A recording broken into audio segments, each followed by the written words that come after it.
Welcome to the Tech Egg. Don't get scrambled. Enjoy the video.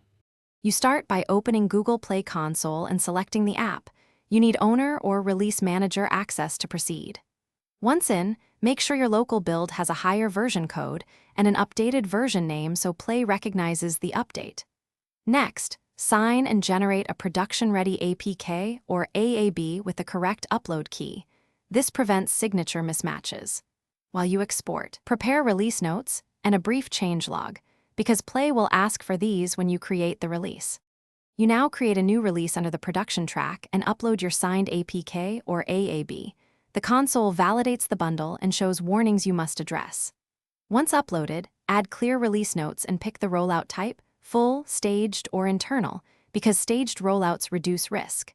Make sure target API level, required permissions, and content ratings are current.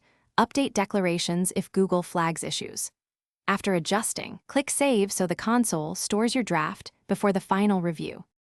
You complete the process by reviewing the release summary, resolving any validation errors, and choosing rollout percentage. You can start with a small staged rollout to catch issues fast. Once you hit rollout to production, monitor crash reports, ANR rates, and user feedback. These metrics tell you whether to halt or expand the release.